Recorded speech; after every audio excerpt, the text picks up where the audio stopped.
নমস্কাৰ ছাত্ৰ ছাত্ৰীসকল ই কক্সলে স্বাগতম জনাই মই জ্যোতি দাসে আৰম্ভ কৰিব ওলাইছো আজিৰ ভিডিঅ' আজি আমি পঢ়িব ওলাইছো এটা ধুনীয়া গল্প ছাত্ৰ ছাত্ৰীসকল তোমালোকে গল্প শুনি নিশ্চয় ভাল পোৱা সৰু সৰু কাহিনীবোৰ আমাৰ বিৰাট ভাল লাগে হয়নে নহয় আজি আমি পঢ়িব ওলাইছো ষষ্ঠ শ্ৰেণীৰ অসমীয়া বিষয়ৰ উন্মেষ পাঠ্যপুথিৰ 11 নম্বৰ পাঠ মাইনুৰ টনচিলাইটিছ আজি আমি এইটো পাঠৰ প্ৰথম অংশ আলোচনা কৰিম এটা ধুনীয়া স্বাস্থ্য সম্পৰ্কীয় গল্প আজি আমি আলোচনা কৰিবলৈ গৈ আছো আহাচোন পাঠটোৰ মাজলৈ যাওঁ ছাত্ৰ ছাত্ৰীসকল আমাৰ বায়ুমণ্ডলত থকা বিভিন্ন ধৰণৰ বীজাণুৱে শৰীৰত প্ৰৱেশ কৰি নানা ৰোগৰ সৃষ্টি কৰে তোমালোকে জানাই আমাৰ বায়ুমণ্ডলত বহু ধৰণৰ বেমাৰ বিয়পি পৰিছে বীজাণু ঘূৰি ফুৰিছে আৰু এই বীজাণুবিলাক যেতিয়া আমাৰ শৰীৰত প্ৰৱেশ কৰে তেতিয়া আমাৰ বেমাৰ হ'ব পাৰে হয়নে নহয় এই ৰোগবোৰৰ লগত পৰিষ্কাৰ পৰিচ্ছন্নতাৰ কথাও জড়িত হৈ থাকে পৰিষ্কাৰ পৰিচ্ছন্নতাৰ কথা তোমালোকে জানাই গতিকে যোনে পৰিষ্কাৰ হৈ নাথাকে তাক বেমাৰে বেছি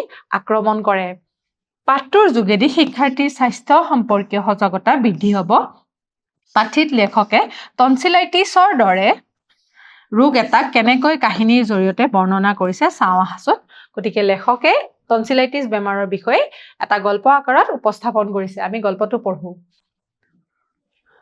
মাইনু নামৰ এগৰাকী ছোৱালী আছিলে তোমালোকৰ সমবয়সীয়া মাইনু দুদিন ধৰি স্কুললৈ যোৱা নাছিলে কিয় যোৱা নাছিলে তাই জ্বৰ আৰু ডিঙিৰ বিষ হৈছিলে তোমালোকৰো জ্বৰ হৈছে চাগৈ গতিকে তাইৰো জ্বৰ হৈছিলে যোৱা দুদিন ধৰি মাইনু স্কুললৈ যোৱা নাই তাইৰ জ্বৰ আৰু ডিঙিৰ বিষ ডাক্তৰ পেহীয়ে তাই এগৰাকী পেহী আছিলে পেহীগৰাকী ডাক্তৰ আছিলে চিকিৎসক আছিলে মাইনু ঠাণ্ডা বস্তু খোৱা একেবাৰে বন্ধ কৰি দিছে গতিকে মাইনু ঠাণ্ডা বস্তু খাবলৈ মানা কৰিছে যিহেতু তাই ডিঙিৰ বিষ ঠিক আছে ইমান গৰমৰ দিনত গৰম গৰম পনীয়া বস্তুবোৰ খাবলগীয়া হোৱাত মাইনুৰ বৰ অশান্তি হৈছে তাই গৰম বস্তু খাব দিছিলে আৰু পনীয়া আকাৰত খাব দিছিলে চুবোৱা আকাৰত খাবলৈ দিয়া হোৱা নাছিল কাৰণে মাইনুৰ বিৰাট খং উঠি আছিলে আৰু অশান্তি হৈছিলে ঠিক আছে পনীয়া বস্তু তাতে গৰম গৰম ইফালে গৰমৰ দিন মাইনুৰ অৱস্থা দেখি মুন্তি আৰু জুন্তিৰ মন বেয়া গতিকে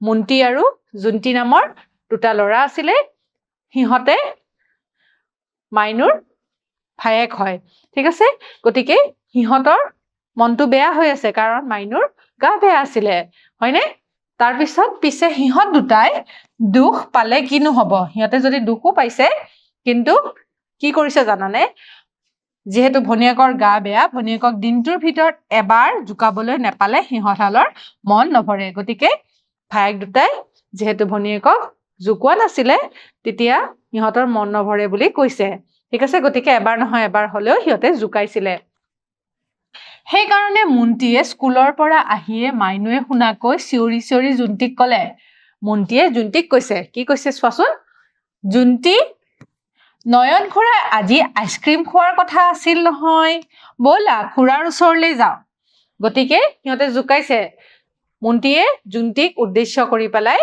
মাইনুক শুনোৱাকৈ কৈছে ব'ল নয়ন খুৰাই আজি আইচক্ৰীম খোৱাৰ কথা আছিলে নহয় ব'ল খুৰাৰ ওচৰলৈ যাওঁ মুন্তিৰ কথাৰ সুৰতে সুৰ মিলাই জুন্তিও প্ৰায় ডাঙৰকৈ ক'লে যাতে মাইনুৱে শুনা পাওক হয় নেকি মুন্তি ব'লা আজি যে ইমান গৰম পৰিছে মই কিন্তু দুটা আইচক্ৰীম খাম দেই এই বুলি জুন্তিয়ে প্ৰত্যুত্তৰত উত্তৰ দিলে মুন্তি আৰু জুন্তিক নয়ন খুৰাই আইচক্ৰীম খুৱাব বুলি শুনি মাইনুৰ ৰ'ব নোৱাৰিলে বিচনাতে তাই ভে ভেকৈ কান্দি দিলে কাৰণ তাই খাব নোৱাৰে কাৰণ তাই ডিঙিৰ বিষ হৈ আছে আৰু ডাক্তৰ পেহীয়ে তাইক আইচক্ৰীম খাবৰ কাৰণে বা ঠাণ্ডা বস্তু খাবৰ কাৰণে একেবাৰে মানা কৰি থৈছে সেইকাৰণে তাইৰ বহুত দুখ লাগিলে কাৰণ মুন্তি আৰু জুন্তিয়ে আইচক্ৰীম খাব যাব আৰু তাই খাব নোৱাৰে সেইকাৰণে মাইনুৱে বিচনাখনতে পৰি পেলাই ভে ভেকৈ ডাঙৰ ডাঙৰকৈ কান্দিবলৈ ধৰিলে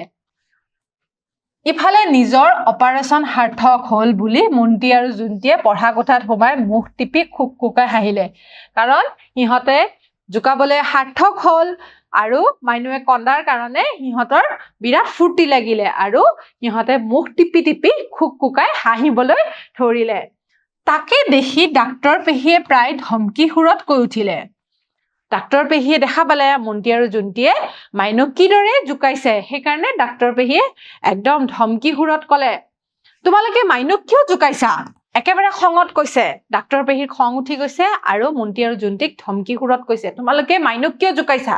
তাইৰ টনচিল বাঢ়িছে। মাইনুৰ টনচিল বাঢ়িছে, ঠাণ্ডা বস্তু খালে তাইৰ অৱস্থা সাংঘাতিক বেয়া হ'ব। তাৰপিছত সেই বুলি ক'লে, মাইনুৰ যি বেমাৰৰ হৈছে সেয়া বিষয়ে অৱগত কৰালে। ডাক্তৰ পেহী, তুমি মাইনুৰ জ্বৰ বুলিহে কৈছিলা, টনচিলনো বাঢ়িল কেতিয়াৰ পৰা? ডাক্তৰ পেহীক কৈছে, ডাক্তৰ পেহী, মাইনুৰ দেখোন জ্বৰ হোৱা বুলিহে তুমি কৈছিলা, এতিয়া টনচিলনো বাঢ়িল কেনেকৈ? এইটোনো আকৌ কি বেমাৰ পেহী? বেমাৰটোৰ বিষয়ে পেহীক সুধিলে। জোণ্টিয়ে সুধিলে, মাইনুৰ ডিঙিৰ ওপৰত দুফালে থকা এই টনচিল দুটা বীজাণুৱে আক্ৰমণ কৰিছে। গতিকে ডাক্তৰ পেহীয়ে ক'বলৈ ধৰিলে যে মাইনুৰ ডিঙিৰ ওপৰৰ ফালে থকা দুটা টনচিল, সেই দুটা টনচিলত বীজাণুৱে আক্ৰমণ কৰিছে। এতিয়া টনচিলনো কি তোমালোকে জানানে? টনচিল হৈছে আমাৰ ডিঙিত থকা দুটা গন্থি। চোৱাচোন ছবিখনত তোমালোকে দেখাই পাইছা, মুখখন মেলিলে আমি দেখাই পাওঁ, হয়নে? এয়া হৈছে দুটা গন্থি। আমি যদি মুখখন মেলি পেলাই চাওঁ তেনেহ'লে আমি গন্থি দুটা দেখা পাওঁ। এইকেইটা সৰু আকাৰত থাকে, যেতিয়া ডিঙিৰ বেমাৰ হয়, ডিঙিৰ বিষ হয়, টনচিল দুটা ফুলি ধৰে। ঠিক আছে? ডাক্তৰ পেহীয়ে মুখৰ তলফালে ভিতৰত সোমাই থকা টনচিল দুটা চুই ক'লে। ঠিক আছে? মুখৰ তলফালে ভিতৰত সোমাই থকা টনচিল দুটা আমি চুলে এনেকে গমে পাওঁ, চুই পেলাই ক'লে এইকেইটা টনচিল হয়। ঠিক আছে? এই টনচিল গুটি দুটানো কি? মন্ত্ৰীয়ে সুধিলে। কি হয় এই টনচিল গুটি দুটা? এই দুটা হ'ল গন্থি। গতিকে টনচিল দুটা হ'ল গন্থি। ঠিক আছে? আমাৰ শৰীৰৰ কামত অহা অংশ। গতিকে এই গন্থি দুটা আমাৰ শৰীৰত অহা অংশ, ডাক্তৰ পেহীয়ে ক'লে। ইহঁতে আমাৰ দেহটোক ৰোগৰ আক্ৰমণৰ পৰা ৰক্ষা কৰে। কেতিয়াবা ইহঁতে নিজেই বীজাণুৰ দ্বাৰা আক্ৰান্ত হয়। গতিকে আমাৰ দেহটোক ৰোগৰ পৰা আক্ৰমণৰ পৰা ৰক্ষা কৰে। কেতিয়াবা কিন্তু ইহঁতেও নিজে বীজাণুৰ দ্বাৰা আক্ৰান্ত হয়। তেতিয়া ইহঁত উখহি উঠে। উখহি মানে ফুলি উঠে। ঠিক আছে? মানে যিটো গন্থি আমাৰ ভিতৰত আছে সেইকেইটাক আমি টনচিল বুলি কওঁ। টনচিল দুটা গন্থি হয় আৰু এইকেইটা সৰু সৰু আকাৰত থাকে। কিন্তু যেতিয়া বীজাণুৱে আক্ৰমণ কৰে এই টনচিল দুটা ডাঙৰ হৈ যায় বা উখহি উঠে, ৰঙা পৰে আৰু বিষায়। আমাৰ এই দুটা গন্থি বিষাবলৈ ধৰে। ঠিক আছে? তোমালোকৰো চাগে এনেকুৱা বিষ অনুভৱ কৰিছা। টনচিলৰ অসুখ হ'লে জ্বৰ উঠে। যিহেতু বীজাণুৱে আক্ৰমণ কৰে সেইকাৰণে টনচিলৰ অসুখ হ'লে জ্বৰ উঠে আৰু ডিঙি বিষ হয়। ইয়াক আমি টনচিলাইটিছ বুলি কওঁ। যেতিয়া টনচিলৰ অসুখ হয় তেতিয়া সেই বেমাৰটোৰ নাম হৈছে টনচিলাইটিছ। গতিকে টনচিল নামৰ দুটা গন্থি থাকে আৰু যেতিয়া টনচিলৰ বেমাৰ হয় সেই বেমাৰটোৰ নাম হৈছে টনচিলাইটিছ। মনত ৰাখিবা দেই। ডিঙিৰ দুয়ো কাষে থকা টনচিল দুটা উখহাৰ বাবে ডিঙিৰ নলীৰ পথটো ঠেক হয় আৰু সেইবাবে খাদ্য খালে আমি বিষ অনুভৱ কৰোঁ। যেতিয়া টনচিলাইটিছ বেমাৰটো হয় তেতিয়া এই টনচিল দুটা ফুলি উঠে, উখহি উঠে আৰু ৰঙা পৰি উঠে আৰু আমাৰ বিষাবলৈ ধৰে। যেতিয়া খোৱা বস্তু খাওঁ তেতিয়া ঠাইডোখৰ আমাৰ ঠেক হৈ পৰে আৰু সেইটো কথা ডাক্তৰ পেহীয়ে জোণ্টি আৰু মুণ্টিক জনালে। গতিকে টনচিলাইটিছ বেমাৰ কি হয় তোমালোকেও নিশ্চয় বুজি পাইছা। আৰু ডাক্তৰ পেহীয়ে ইয়াৰ সংজ্ঞাটো কিদৰে দিছে, যেতিয়া দুটা গ্ৰন্থি আমাৰ বীজাণুৱে আক্ৰমণ কৰে তেতিয়া টনচিল দুটা আমাৰ ডাঙৰ হৈ যায়, ৰঙা পৰি যায় আৰু আমাৰ মুখলৈ যোৱা খাদ্য বস্তুবিলাক আমাৰ সেই ঠেক ৰাস্তাটোৰে যোৱাৰ কাৰণে বিষ অনুভৱ কৰে। গতিকে ছাত্ৰ ছাত্ৰীসকল সেইকাৰণে সেইখিনি সময়ত পনীয়া আৰু গৰম আহাৰ খাবলৈ দিয়া হয়। গতিকে আজি আমি এইটো পাঠৰ এই গল্পটোৰ কিছু অংশ আলোচনা কৰিলো। নিশ্চয় তোমালোকে বুজি পাইছা। এতিয়া আমি কিছু প্ৰশ্ন এই অংশটোৰ পৰা চাওঁ আহা। গল্পটোত টনচিলাইটিছ কাৰ হৈছিলে? গতিকে ছাত্ৰ ছাত্ৰীসকল টনচিল বেমাৰটো কাৰ হৈছিলে? আমাৰ তিনিটা চৰিত্ৰৰ কথা আমি গম পাইছিলো, জোণ্টি, মুণ্টি আৰু মাইনু, হয়নে? জোণ্টি আৰু মুণ্টি দুটা ভায়েক আৰু মাইনু সিহঁতৰ ভনীয়েক হয়। ঠিক আছে? গতিকে কাৰ হৈছিলে ক'ব পাৰিবানে তোমালোকে? শুদ্ধ উত্তৰটো হৈছে মাইনুৰ হৈছিলে। দুদিন ধৰি পেলাই তাই বিদ্যালয়লৈ যোৱা নাছিলে। ঠিক আছে? তাই ডিঙিৰ বিষ হৈছিলে। তাৰপিছত টনচিল দুটা হ'ল মুখ গহ্বৰত থকা কি? গতিকে খালী ঠাই পূৰ কৰিব দিছে। তোমালোকে ক'ব পাৰিবানে কি হয়? টনচিল দুটা হ'ল মুখ গহ্বৰত থকা গন্থি।